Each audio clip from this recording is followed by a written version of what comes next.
Hello everyone, how are you? Well guys, this is day 9 of our government job vocab series. In this video, I'm going to teach you 5 valuable, important, crucial, valuable words so that you can crack any of the government exam where English asks, right? So watch this video till the end because I have taken the words that's already been asked in different competitive exams. So I have not taken the words randomly. So watch this video till the end. Yeah, but before that, welcome you all to my channel. Here we go. The first word is what?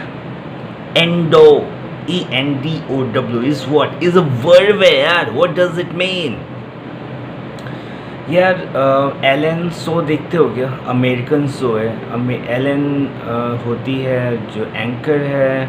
उसमें बहुत सारे celebrity आते हैं. कोई भी जैसे Kapil Sharma show, इसमें क्या होता है, जो भी आते हैं अपनी मूवी को प्रमोट करते हैं या कभी कभी रैंडम भी आते हैं, नॉर्मल बातें करते हैं और चले जाते हैं. तो उसमें भी यही होता है, सेलिब्रिटीज़ आते हैं अपनी मूवीज़ को प्रमोट करते हैं, कभी कभी फ़न के लिए भी एपिसोड करते हैं. तो बेसिकली उसमें क्या करते हैं, उसमें वो बहुत लोगों की फाइनेंशियली हेल्प कर देती है. किसी को घर दे देती है, किसी को कार की रिक्वायरमेंट, कार, किसी को हॉलीडे चाहिए. तो मतलब basically as per the convenience वो उन्हें प्रोवाइड करती है. तो दिस इज़, वो क्या करती है, वो एंडो करती है, वो गिव करती है, सप्लाई करती है, लोगों की हेल्प आउट करती है by giving some sorts of help in terms of money और मॉनेटरी और whatever the medium, whatever the way possible for her, right.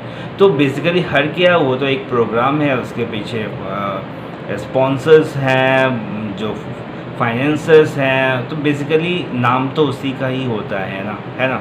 तो आई होप यू समझ चुके हो मैं क्या कहने का मतलब है. Second word is prenatal. What does it mean? Prenatal is an adjective.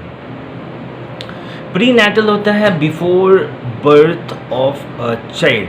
मतलब एक बेबी, एक लेडी है जो प्रेग्नेंट है यार. It could be possible that she is 5 month pregnant, 6 months, 7 month, 8 month और 9 month भी pregnant हो सकते हैं. तो before birth is what? Prenatal. Third word is sine qua non. एक क्या है? एक noun है यार. IAS बनना चाहते हो, ठीक है यार, अच्छी बात है, बनना चाहिए. लेकिन यार आईएएस बनने के लिए कुछ चीज़ें हैं, लाइक फिज़िक्स तो है ही, हिस्ट्री है, जोग्राफ़ी है, पॉलिटी है. पॉलिटी में भी आर्टिकल है. अगर हिस्ट्री की बात करें तो वॉर्स हैं बहुत सारे. अकबर ने कब मारा, वो किसको कब मारा, दिस दैट. जोग्राफ़ी है, जोग्राफ़ी में बहुत सारी चीज़ें तुम्हें याद रखनी पड़ती है. मैप है, वर्ल्ड मैप है, मतलब एरिया है, इंडिया में कहाँ पे कौन सा सॉइल मिलता है, मतलब 50 चीज़ें, सो मैनी थिंग्स. अब तुम्हें इन सब चीज़ों में कोई इंटरेस्ट ही नहीं है तो तुम्हें क्या लगता है तुम कभी आईएएस बन पाओगे? जहाँ पे इतनी कंपटीशन है, इतने बंदे अप्लाई कर रहे हैं, इतने ज़्यादा लोग पागल हैं, इंसेन है, totally just mad for this job. वहाँ पे तुम्हारा कोई इंटरेस्ट ही नहीं बन पा रहा और सिलेबस इतना वास्ट है. It's not just about prelims, it's about mains as well. And even it not just about mains, it's about, ऐसे तो इंटरव्यू इज़ अबाउट पर्सनालिटी. फिर भी वहाँ तक, इंटरव्यू तक तभी पहुँचोगे यार जब तुम मेंस क्लियर करोगे. और मेंस में बहुत इन डेप्थ पूछते हैं यार.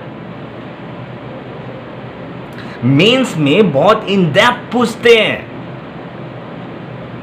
और तुम्हें इंटरेस्ट ही नहीं है तो तुम 6 से 7 घंटा थोड़ा तो पढ़ना ही पड़ेगा ना. 6 से 7 घंटा तुम कैसे पढ़ोगे? तो you don't think so you are going to totally fed up from this. तो ये 6 से 7 घंटा is what? Sine qua non है, एक बेसिक रिक्वायरमेंट है, ये एसेंशियल है. इंटरेस्ट एसेंशियल है. तेरे को अगर नहीं इंटरेस्ट है, is going to be fucking horrible for you. Is going to be crazy for you. बहुत मुश्किल होगा यार, फेड अप हो जाओगे। Anyway, fourth word is debunk. Debunk क्या एक वर्ड है, क्या मतलब होता है? अब यार मान लो मेरे को बिजनेस करना है, मैंने अपने फादर को बोला मेरे को 10 लाख रुपए चाहिए, मैं बिज़नेस करना चाहता हूँ। ठीक है बेटा, मैं तुम्हें 10 लाख या 20 लाख भी दे दूँगा, लेकिन तुम किस चीज़ का बिज़नेस करना चाहते हो, तुम्हारे पास क्या प्लान है, मुझे थोड़ा बताओ। तुम्हारे पास कोई रिटन प्लान भी नहीं था, तुमने ओरली बताने की कोशिश की, वो भी तुम खुद भी क्लियर नहीं थे। तो तुम्हारे फादर एक पढ़े लिखे इंसान है, उन्होंने समझ लिया कि ये मेरा पैसा लॉस में ही जाने वाला। तुम्हारे फादर ने तुम्हारे प्लान जो भी था, जो पहली बार तो प्लान था ही नहीं, उसको फॉल्स साबित कर दिया और उसमें बहुत फ्लॉस हैं। So you don't have basically a right road map for your business. So उन्होंने मना कर दिया। तो मना इसलिए नहीं किया कि वो तुम्हें देना नहीं चाहते थे, मना इसलिए किया कि तुम्हारी प्लान बिल्कुल सॉलिड है ही नहीं, उसमें बहुत सारे फ्लॉज हैं यार। सो इसको हम डिबंक कहते हैं। Last but not the least word is posit is a word. What does it mean? अब यार तुम गवर्नमेंट जॉब की प्रिपरेशन करते हो, ठीक है यार, लेकिन तुमने सोचा यार थोड़ा सा प्राइवेट जॉब भी कर लेते, थोड़ा सा रोकड़ा आता रहेगा तो लाइफ भी चलती रहेगी, और इंटरनेट कॉस्ट है, थोड़ा सा बुक भी खरीदना होता है या बहुत सारी चीज़ें, थोड़ा सा उसके लिए भी तो पैसा चाहिए ना, सो दैट कि मैं अपनी लाइफ को एटलीस्ट सर्वाइव तो कर सकूं। तो तुमने प्राइवेट जॉब कर लिया यार, चलो चल रहा है। एक दिन क्या हुआ, तुम्हारे कलीग के साथ फाइट हो गई यार, वो अपने बॉस को बोल रहा है सर ये कुछ काम ही नहीं करता है, मतलब काम वो नहीं करता है और तुम्हें तेरे को रॉन्ग एलिगेशन लगा रहा है तेरे पे यार।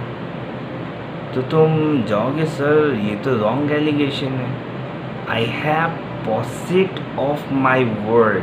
What does it mean? It means sir मेरे पास फैक्ट्स हैं, फिगर्स है, जो भी मैंने काम किया हुआ अभी तक, मैं ऐसे ही नहीं बोल रहा हूँ। ये सर देखिए मैं इतना काम ऑलरेडी करके बैठा हुआ हूँ, मैं इससे कहीं आगे निकला हुआ हूँ सर। इवन ये इसकी काम पेंडिंग है, इसके कारण मेरा काम आगे नहीं बढ़ पा रहा। हम दोनों एक ही प्रोजेक्ट पे काम कर रहे हैं। सो तुम जाके एकदम चिल्लाना नहीं स्टार्ट कर दिए, तुमने पोलाइटली बोला sir I have the evidence of it, I am not randomly saying anything to you, sir.